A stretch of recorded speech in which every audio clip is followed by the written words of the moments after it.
Hi friends, ಸ್ನೇಹಿತರೆ, ಮನುಷ್ಯನು ಬಡತನದಲ್ಲಿ ಹುಟ್ಟುವುದು ತಪ್ಪಲ್ಲ. ಆದ್ರೆ ಆ ಬಡತನವನ್ನ ಸಹಿಸಿಕೊಳ್ಳಲಾಗದೆ ರಾಯಲ್ ಲೈಫ್ ಅನ್ನ ಲೀಡ್ ಮಾಡಬೇಕು ಅನ್ನೋ ಆಸೆಯಲ್ಲಿ ತೆಗೆದುಕೊಳ್ಳುವ ನಿರ್ಧಾರಗಳು ಒಂದೊಂದು ಸಾರಿ ತಮ್ಮ ಪೂರ್ತಿ ಜೀವನವನ್ನೇ ನಾಶ ಮಾಡಿಬಿಡುತ್ತವೆ. ಈಗ ನಾನು ಹೇಳುತ್ತಿರುವ ಈ ಕಥೆಯನ್ನ ಕೇಳಿದ್ರೆ ಒಬ್ಬ ಹುಡುಗಿಯಾದವಳು ಈ ರೀತಿನೂ ಕೂಡ ಇರ್ತಾಳ ಅಂತೇಳಿ ಆಶ್ಚರ್ಯರಾಗುತ್ತೀರಾ. ಇನ್ನು ಸ್ಟೋರಿ ಏನು ಅಂತ ನೋಡೋದಾದ್ರೆ, ಮಹಾರಾಷ್ಟ್ರದ ಜಂಗೇಡಿ ಎಂಬ ಗ್ರಾಮದಲ್ಲಿ ರಾಮ್ ಶಿಂಡೆ ಭಾವನೆ ಎಂಬ ದಂಪತಿಗಳು ಕೂಲಿ ಕೆಲಸ ಮಾಡುತ್ತಾ ತಮ್ಮ ಕುಟುಂಬವನ್ನ ಪೋಷಿಸುತ್ತಿದ್ದರು. ಇನ್ನು ಇವರ ಅನನ್ಯ ಸಂಸಾರದ ಗುರುತಿಗೆ 3 ಮಂದಿ ಹೆಣ್ಣು ಮಕ್ಕಳು, ಒಬ್ಬ ಗಂಡು ಮಗ ಹುಟ್ಟಿರುತ್ತಾನೆ. ಅದರಲ್ಲಿ ದೊಡ್ಡ ಮಗಳೇ ಮಾಧುರಿ. ಇನ್ನು ಕೂಲಿ ಕೆಲಸ ಮಾಡಿ ಬರುವ ದುಡ್ಡಿನಿಂದ 3 ಹೊತ್ತು ಊಟ ಹಾಕಲು ಶಕ್ತಿ ಇಲ್ಲದೆ ಇದ್ರೂ ಕೂಡ ತಮ್ಮ ದುಃಖವನ್ನ ಹೊರಗಡೆ ತೋರಿಸದೆ ಗೌರವದಿಂದ ಬದುಕುತ್ತಿದ್ದರು. ಇನ್ನು ನಮ್ಮ ಮಕ್ಕಳಿಗಾದ್ರೂ ಒಳ್ಳೆ ಎಜುಕೇಶನ್ ಅನ್ನ ಕೊಡಿಸಿದ್ರೆ ಅವರ ಜೀವನವಾದ್ರೂ ಚೆನ್ನಾಗಿರುತ್ತೆ ಅಂತೇಳಿ ತಮಗೆ ಕಷ್ಟವಾದ್ರೂ ಕೂಡ ಆ ಮಕ್ಕಳನ್ನ ಚೆನ್ನಾಗಿ ಓದಿಸುತ್ತಿದ್ದರು. ಆ ರೀತಿಯಾಗಿ ಮಾಧುರಿ ಓದಿನಲ್ಲಿ ತುಂಬಾ ಚುರುಕಾಗಿದ್ದರಿಂದ 10ನೇ ತರಗತಿಯಲ್ಲಿ ಫಸ್ಟ್ ಕ್ಲಾಸ್ ಅಲ್ಲಿ ಪಾಸ್ ಆಗುತ್ತಾಳೆ. ಆದ್ದರಿಂದ ನಾನು ಹೇಗಾದ್ರೂ ಮಾಡಿ ಚೆನ್ನಾಗಿ ಓದಿ ನನ್ನ ಫ್ಯಾಮಿಲಿಯನ್ನ ಚೆನ್ನಾಗಿ ನೋಡಿಕೊಳ್ಳಬೇಕೆಂದುಕೊಳ್ಳುತ್ತಾಳೆ. ಆದ್ದರಿಂದ ಮಾಧುರಿ ತನ್ನ ಇಂಟರ್ ಎಜುಕೇಶನ್ ಗೋಸ್ಕರ ಮುಂಬೈನ ಒಂದು ಕಾಲೇಜಿನಲ್ಲಿ ಅಡ್ಮಿಷನ್ ಆಗುತ್ತಾಳೆ. ಹೀಗೆ ಒಂದು ಕಡೆ ಹಾಸ್ಟೆಲ್ ಅಲ್ಲಿ ಇರುತ್ತಾ ಇನ್ನೊಂದು ಕಡೆ ಕಾಲೇಜ್ಗೆ ಹೋಗುತ್ತಾ ತುಂಬಾ ಕಷ್ಟಪಟ್ಟು ಓದುತ್ತಿದ್ದಳು. ಹೀಗೆ ದಿನಗಳು ಕಳೆದಂತೆ ಮಾಧುರಿಯ ತಂದೆ ತಾಯಿಗಳು ಅವಳ ಎಜುಕೇಶನ್ ಗೆ ದುಡ್ಡು ಕಳಿಸುವುದಕ್ಕೆ ತುಂಬಾ ತಡ ಮಾಡುತ್ತಿದ್ದರು. ಇದರಿಂದ ಹಾಸ್ಟೆಲ್ ನ ವಾರ್ಡರ್ ಎಲ್ಲರ ಮುಂದೆಯೂ ಕೂಡ ಆಕೆಗೆ ಅವಮಾನ ಮಾಡುತ್ತಿದ್ದರು. ಇನ್ನು ಈ ಅವಮಾನವನ್ನ ತಡೆದುಕೊಳ್ಳಲಾಗದೆ ಇನ್ನೊಂದು ಕಡೆ ಊರಿನಲ್ಲಿ ಬಡತನದಲ್ಲಿರುವ ತನ್ನ ತಂದೆ ತಾಯಿಗಳಿಗೆ ಮುಖವನ್ನು ತೋರಿಸಲಾಗದೆ ಆತ್ಮಹತ್ಯೆ ಮಾಡಿಕೊಳ್ಳಬೇಕೆಂದುಕೊಳ್ಳುತ್ತಾಳೆ. ಆದ್ರೆ ತನ್ನ ರೂಮ್ಮೇಟ್ ಆಗಿರುವ ಶ್ವೇತಾ ಇದ್ದಿದ್ರಿಂದ ಅವಳಿಗೆ ಆತ್ಮಹತ್ಯೆ ಮಾಡಿಕೊಳ್ಳುವುದಕ್ಕೆ ಸರಿಯಾದ ಸಮಯ ಸಿಗುತ್ತಿರಲಿಲ್ಲ. ಇನ್ನೊಂದು ಕಡೆ ಡಿಗ್ರಿ ಸೆಕೆಂಡ್ ಇಯರ್ ಓದುತ್ತಿರುವ ಶ್ವೇತಾ ಒಂದು ಕಡೆ ಕಾಲೇಜ್ಗೆ ಹೋಗುತ್ತಾ ಮತ್ತೊಂದು ಕಡೆ ಪಾರ್ಟ್ ಟೈಮ್ ಕೆಲಸ ಮಾಡುತ್ತಿದ್ದಳು. ಹೀಗೆ ಒಂದು ಸಾರಿ ಹಾಸ್ಟೆಲ್ ವಾರ್ಡರ್ ಎಲ್ಲರ ಮುಂದೆ ಕೂಡ ಮಾಧುರಿಯನ್ನು ಅವಮಾನ ಮಾಡುತ್ತಿರುವಾಗ ಅದನ್ನ ನೋಡಿದ ಶ್ವೇತಾ ಮಾಧುರಿಯ ಹಾಸ್ಟೆಲ್ ಫೀಸ್ ಅನ್ನ ಕಟ್ಟಿ ನಿನ್ನ ಬಳಿ ಇದ್ದಾಗ ಕೊಡುವಂತೆ ಅಂತ ಹೇಳುತ್ತಾಳೆ. ಇದರಿಂದ ಇವರಿಬ್ಬರ ಮಧ್ಯೆ ಒಳ್ಳೆ ಸ್ನೇಹ ಏರ್ಪಟ್ಟು ಸ್ವಲ್ಪ ದಿನಗಳಲ್ಲಿ ಆ ಸ್ನೇಹ ತುಂಬಾ ಗಾಢವಾಗಿ ಬೆಳೆಯುತ್ತದೆ. ಅಂದಿನಿಂದ ಪ್ರತಿ ವೀಕ್ ಶ್ವೇತಾ ಮಾಧುರಿಯನ್ನ ಹೊರಗಡೆ ಕರೆದುಕೊಂಡು ಹೋಗಿ ರೆಸ್ಟೋರೆಂಟ್, ಪಾರ್ಕ್ ಅಂತ ತಿರುಗಾಡುತ್ತಾ ಆ ಸಮಯದಲ್ಲಿ ಶ್ವೇತಾ ಶಾಪಿಂಗ್ ಮಾಡುತ್ತಾ ಒಂದೊಂದು ಸಾರಿ 10,000ರಿಂದ 15,000 ಬಿಲ್ ಆದ್ರೂ ಕೂಡ ಈಸಿಯಾಗಿ ಬಿಲ್ ಪೇ ಮಾಡ್ತಾ ಇದ್ದಿದ್ರಿಂದ ಅದನ್ನ ನೋಡಿದ ಮಾಧುರಿ ಶಾಕ್ ಆಗುತ್ತಾಳೆ. ಇನ್ನು ಶ್ವೇತದು ಕೂಡ ಮಿಡಲ್ ಕ್ಲಾಸ್ ಫ್ಯಾಮಿಲಿ ಆದ್ರೂ ಕೂಡ ಅವಳು ಹೇಗೆ ಇಷ್ಟೊಂದು ದುಡ್ಡನ್ನ ಸಂಪಾದನೆ ಮಾಡುತ್ತಿದ್ದಾಳೆ, ಅವಳು ಮಾಡೋ ಪಾರ್ಟ್ ಟೈಮ್ ಜಾಬ್ ಅಲ್ಲಿ ಇಷ್ಟೊಂದು ದುಡ್ಡು ಎಲ್ಲಿಂದ ಬರುತ್ತೆ ಅಂತೇಳಿ ಮಾಧುರಿ ಆಲೋಚನೆ ಮಾಡೋದಕ್ಕೆ ಶುರು ಮಾಡುತ್ತಾಳೆ. ಹೀಗೆ ಒಂದು ಸಾರಿ ಮಾಧುರಿ ಧೈರ್ಯ ಮಾಡಿ ಶ್ವೇತಳನ್ನ ಕೇಳಿದಾಗ, ನಾವೆಷ್ಟು ಹಾರ್ಡ್ ವರ್ಕ್ ಮಾಡ್ತೀವೋ ಅಷ್ಟು ದುಡ್ಡನ್ನ ಸಂಪಾದನೆ ಮಾಡಬಹುದು, ಆದ್ದರಿಂದಲೇ ನಾನು ಇವತ್ತು ಬೇಕಾಗಿದ್ದನ್ನ ಕೊಂಡುಕೊಳ್ಳುತ್ತಾ ಜಾಲಿ ಲೈಫ್ ಅನ್ನ ಲೀಡ್ ಮಾಡ್ತಾ ಇದೀನಿ ಅಂತ ಹೇಳ್ತಾಳೆ. ಆಗ ಮಾಧುರಿ ಕೂಡ ಶ್ವೇತಾ ಮಾಡುತ್ತಿರುವ ಪಾರ್ಟ್ ಟೈಮ್ ಜಾಬ್ ಅಲ್ಲಿ ಜಾಯಿನ್ ಆಗ್ಬೇಕು ಅಂದ್ಕೋತಾಳೆ. ಆಗ ನನಗೂ ಕೂಡ ಪಾರ್ಟ್ ಟೈಮ್ ಜಾಬ್ ಅನ್ನ ಕೊಡಿಸು ಅಂತ ಕೇಳಿದಾಗ ಶ್ವೇತಾ ಅದಕ್ಕೆ ಒಪ್ಪಿಕೊಳ್ಳುತ್ತಾಳೆ. ನೆಕ್ಸ್ಟ್ ಡೇ ಕಾಲೇಜಿನಿಂದ ಬಂದ ನಂತರ ಶ್ವೇತಾ ತನ್ನ ಬಳಿ ಇದ್ದ ಮಾಡರ್ನ್ ಡ್ರೆಸ್ ಅನ್ನ ಮಾಧುರಿಗೆ ಕೊಟ್ಟು ರೆಡಿ ಆಗು ಅಂತ ಹೇಳುತ್ತಾಳೆ.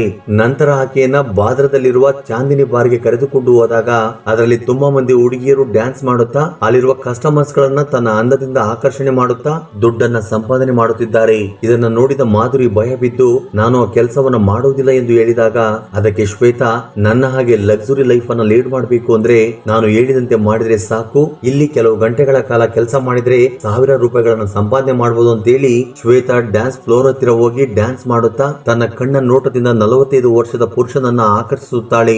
ನಂತರ ಆ ವ್ಯಕ್ತಿಯ ಬಳಿಗೆ ಹೋಗಿ ಆತನನ್ನ ಪ್ರೇರೇಪಿಸುತ್ತಾ ನಿಧಾನವಾಗಿ ಆತನನ್ನ ಫಸ್ಟ್ ಫ್ಲೋರ್ ಅಲ್ಲಿರುವ ಒಂದು ರೂಮ್ ಗೆ ಕರೆದುಕೊಂಡು ಹೋಗುತ್ತಾಳೆ. ಹೀಗೆ 1 ಗಂಟೆ ನಂತರ ರೂಮ್ ನಿಂದ ಹೊರಗಡೆ ಬಂದ ಶ್ವೇತಾ ಮಾಧುರಿಯ ಬಳಿಗೆ ಹೋಗಿ ಕೈಯಲ್ಲಿದ್ದ ದುಡ್ಡನ್ನು ಊದುತ್ತಾ 1 ಗಂಟೆಯ ಕಾಲ ನಮ್ಮ ಶರೀರ ನಮ್ಮದಲ್ಲ ಅಂದುಕೊಂಡು ಆ ಕುಡುಕನಿಗೆ ಸುಖವನ್ನ ನೀಡಿದಕ್ಕೋಸ್ಕರ 5,000 ದುಡ್ಡನ್ನ ಕೊಟ್ಟ ಅಂತ ಹೇಳ್ತಾಳೆ.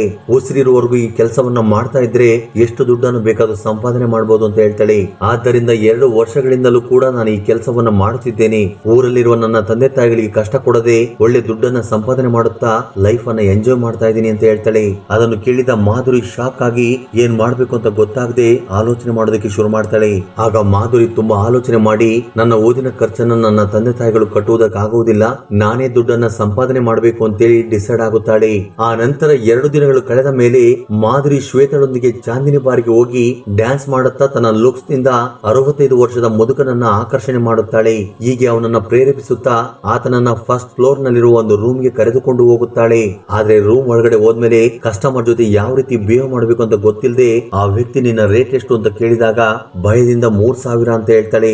ಇನ್ನು ಇದರಲ್ಲಿ ಇವಳಿಗೆ ಎಕ್ಸ್ಪೀರಿಯನ್ಸ್ ಇಲ್ಲ ಅಂತೇಳಿ ಅರ್ಥ ಮಾಡಿಕೊಂಡ ಆ ವ್ಯಕ್ತಿ ಮಾಧುರಿಗೆ ನಿನಗೆ 1,000 ರೂಪಾಯಿನೇ ಕೊಡೋದು ಅಂತ ಹೇಳಿದಾಗ ಎಕ್ಸ್ಪೀರಿಯನ್ಸ್ ಇದ್ರೆ ಮಾತ್ರ ದುಡ್ಡನ್ನ ಜಾಸ್ತಿ ಕೊಡ್ತಾರೇನೋ ಅಂದ್ಕೊಂಡು ಅವಳಿಗೆ ಬೇರೆ ದಾರಿ ಇಲ್ಲದೆ ಆತನೊಂದಿಗೆ ಕಮಿಟ್ ಆಗುತ್ತಾಳೆ. ಹೀಗೆ ಮೊದಲ ಸಾರಿ ಮಾಧುರಿ 1,000 ದುಡ್ಡನ್ನ ತಗೊಂಡು ವೇಶ್ಯೆ ಆಗುತ್ತಾಳೆ. ಹೀಗೆ 1 ಗಂಟೆ ನಂತರ ಹೊರಗಡೆ ಬಂದ ಮಾಧುರಿಯ ಬಳಿಗೆ ಹೋದ ಶ್ವೇತಾ ಎಷ್ಟು ಸಂಪಾದನೆ ಮಾಡಿದೆ ಅಂತ ಕೇಳಿದಾಗ ಮಾಧುರಿ 1,000 ರೂಪಾಯಿನ ತೋರಿಸಿದಾಗ ಶ್ವೇತಾ ಶಾಕ್ ಆಗಿ, ನಿನ್ನಂತ ಫ್ರೆಶ್ ಹುಡುಗಿಯರಿಗೆ 5,000ದಿಂದ 10,000 ರೂಪಾಯಿನ ಕೊಡುತ್ತಾರೆ, ಆದ್ರೆ ನೀನೇಕೆ 1,000 ರೂಪಾಯಿಗೆ ಕಮಿಟ್ ಆಗಿದ್ಯಾ, ಇನ್ನೊಂದ್ಸಾರಿ ಈ ರೀತಿಯ ತಪ್ಪನ್ನ ಮಾಡಬೇಡ ಅಂತ ಹೇಳ್ತಾಳೆ. ಮಾಧುರಿಗೆ ಆ ಕೆಲಸವನ್ನ ಮಾಡೋದಕ್ಕೆ ಇಷ್ಟ ಇಲ್ಲದೆ ಇದ್ರು ಕೂಡ ದುಡ್ಡಿಗೋಸ್ಕರ ಮಾಡ್ಬೇಕು ಅನ್ಕೋತಾಳೆ. ಹೀಗೆ ಅಂದಿನಿಂದ ಕಾಲೇಜ್ಗೆ ಹೋಗೋದನ್ನ ಕಡಿಮೆ ಮಾಡಿ ಬಾರ್ಗೆ ಹೋಗುತ್ತಾ ಒಬ್ಬೊಬ್ಬ ಗಂಡಸರನ್ನೇ ಸಂತೋಷ ಪಡಿಸುತ್ತಾ ತುಂಬಾ ದುಡ್ಡನ್ನ ಸಂಪಾದನೆ ಮಾಡುತ್ತಿದ್ದಳು.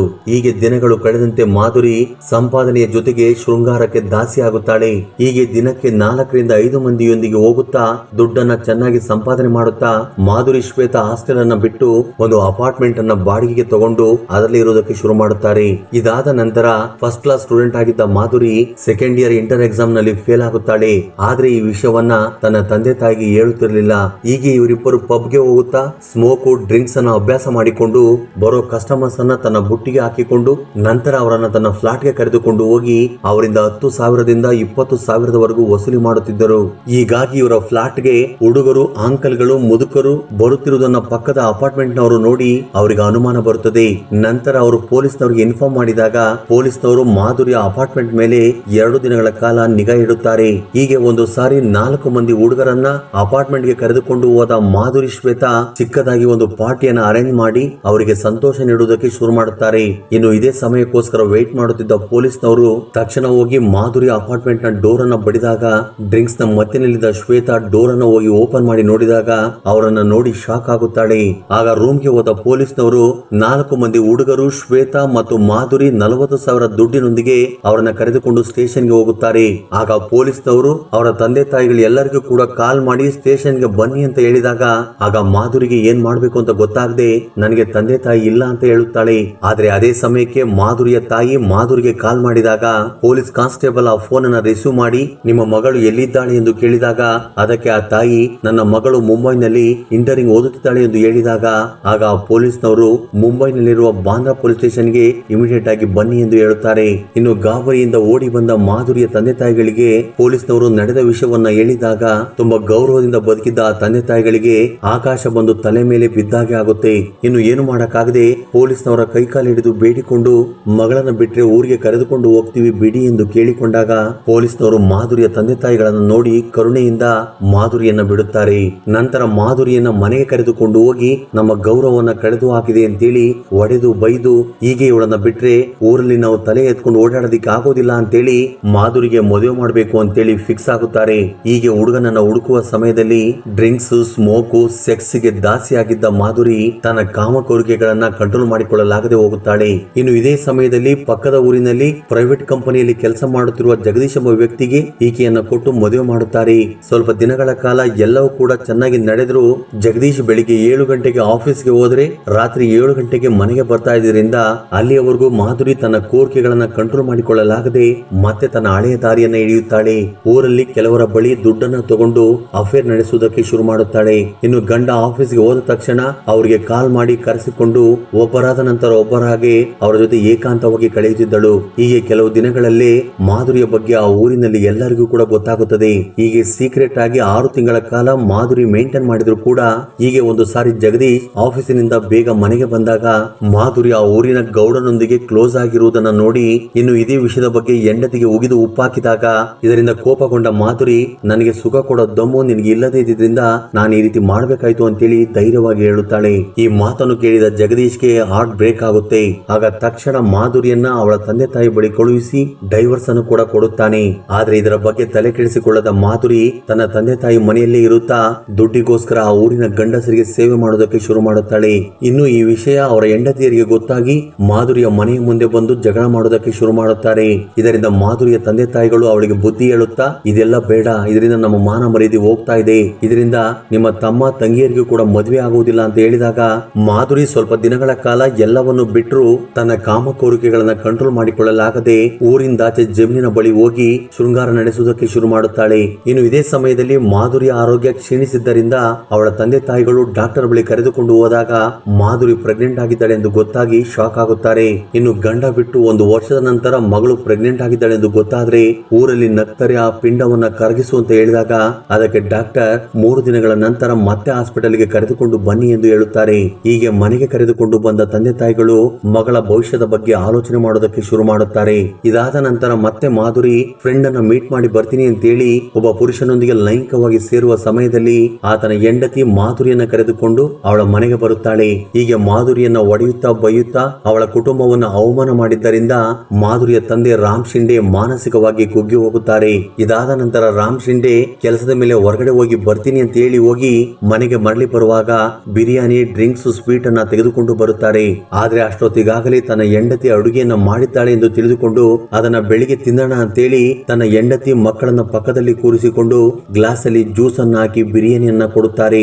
ಆಗ ಕುಟುಂಬದವರೆಲ್ಲರೂ ತಿಂದು ಕುಡಿದಾಗ ಸ್ವೀಟ್ ಅನ್ನ ಕೊಡುತ್ತಾ ನಾವು ಈ ಊರನ್ನ ಬಿಟ್ಟು ಬೇರೆ ಎಲ್ಲಾದ್ರೂ ಹೋಗಿ ಜೀವನ ಮಾಡೋಣ, ಊರಲ್ಲಿರೋ ಜನರು ಅವಮಾನ ಮಾಡುತ್ತಿರೋದನ್ನ ತಡೆದುಕೊಳ್ಳೋದಿಕ್ಕೆ ಆಗ್ತಾ ಇಲ್ಲ ಅಂತೇಳಿ ತನ್ನ ಕುಟುಂಬದವರಿಗೆ ಅಳುತ್ತಾ ಹೇಳುತ್ತಾನೆ. ಆಗ ತಂದೆಯ ದುಃಖವನ್ನು ಅರ್ಥ ಮಾಡಿಕೊಂಡ ಮಾಧುರಿ ಕೂಡ ಇನ್ನು ಮುಂದೆ ನಾನು ಈ ರೀತಿ ಕೆಲಸವನ್ನ ಮಾಡುವುದಿಲ್ಲ, ನಾನು ಕೂಡ ಯಾವುದಾದ್ರೂ ಕೆಲಸಕ್ಕೆ ಹೋಗಿ ನಿಮ್ಗೆ ಆರ್ಥಿಕವಾಗಿ ಸಹಾಯ ಮಾಡುತ್ತೇನೆ ಎಂದು ಹೇಳಿದಾಗ ಆ ತಂದೆ ತಾಯಿಗಳು ಮಗಳ ಮಾತಿನಿಂದ ತುಂಬಾ ಸಂತೋಷ ಪಡುತ್ತಾರೆ. ಹೀಗೆ ಒಬ್ಬರಾದ ನಂತರ ಒಬ್ಬರು ನಿಧಾನವಾಗಿ ನಿದ್ರೆಗೆ ಜಾರುತ್ತಾರೆ. ಸಾಮಾನ್ಯವಾಗಿ ಮಾಧುರಿಯ ತಾಯಿ ಬೆಳಿಗ್ಗೆ 6 ಗಂಟೆಗೆ ಎದ್ದು ಅಂಗಳವನ್ನ ತೊಳೆಯುತ್ತಿದ್ದಳು. ಆದ್ರೆ ಅಂದು 10 ಗಂಟೆಯಾದ್ರೂ ಮನೆಯ ಡೋರ್ ಅನ್ನ ಯಾರು ಕೂಡ ತೆರೆಯದೇ ಇದ್ದಿದ್ರಿಂದ ಅಕ್ಕಪಕ್ಕದ ಮನೆಯವರಿಗೆ ಅನುಮಾನ ಬಂದು ಮನೆಯ ಡೋರ್ ಅನ್ನು ಬಡಿದು ನೋಡಿದಾಗ ಯಾವುದೇ ರೀತಿ ರೆಸ್ಪಾನ್ಸ್ ಬರುವುದಿಲ್ಲ. ಆ ನಂತರ ಕಿಟಕಿಯಿಂದ ಹಾಲ್ ಕಡೆ ನೋಡಿದಾಗ ಆಗ ಎಲ್ಲರೂ ನಿದ್ರೆಗೆ ಜಾರಿರುವ ಸ್ಥಿತಿಯಲ್ಲಿರುವುದನ್ನು ನೋಡಿ ಏನು ಆಗಿದೆ ಎಂದು ಅನುಮಾನ ಬಿದ್ದು ಡೋರ್ ಅನ್ನು ಒಡೆದು ನೋಡಿದಾಗ ಎಲ್ಲರ ದೇಹಗಳು ಕೂಡ ಅಷ್ಟೊತ್ತಿಗಾಗಲೇ ತಣ್ಣಗಾಗಿರುತ್ತವೆ. ಆಗ ಪೊಲೀಸ್ನವರಿಗೆ ಇನ್ಫಾರ್ಮ್ ಮಾಡಿದಾಗ ಘಟನಾ ಸ್ಥಳಕ್ಕೆ ಬಂದ ಪೊಲೀಸ್ನವರು ಆ ಬಾಡಿಗಳನ್ನ ಪೋಸ್ಟ್ ಮಾರ್ಟಂಗೆ ಕಳಿಸುತ್ತಾರೆ. ಇನ್ನು ಅವರು ತಿನ್ನುವ ಆಹಾರದಲ್ಲಿ ವಿಷವನ್ನು ಬೆರೆಸಲಾಗಿದೆ ಎಂದು, ಇದರಿಂದಲೇ ಅವರೆಲ್ಲರೂ ನಿದ್ರೆಯಲ್ಲಿ ಸತ್ತು ಹೋಗಿದ್ದಾರೆ ಎಂದು ಗೊತ್ತಾಗುತ್ತದೆ. ಸ್ನೇಹಿತರೆ, ಅಸಲಿಗೆ ಈ ಇನ್ಸಿಡೆಂಟ್ ನಲ್ಲಿ ತಪ್ಪು ಯಾರದು ಎಂದು ನೀವು ಅಂದುಕೊಳ್ಳುತ್ತಿದ್ದೀರೋ ನಿಮ್ಮ ಅನಿಸಿಕೆ ಅಭಿಪ್ರಾಯಗಳನ್ನ ಕಮೆಂಟ್ ಬಾಕ್ಸ್ ಅಲ್ಲಿ ಕಮೆಂಟ್ ಮಾಡಿ. ಹಾಗೆ ವಿಡಿಯೋ ನಿಮ್ಗೆ ಇಷ್ಟವಾಗಿದ್ದರೆ ದಯವಿಟ್ಟು ಲೈಕ್ ಮಾಡುವುದನ್ನು ಮರೆಯಬೇಡಿ. ಧನ್ಯವಾದಗಳು.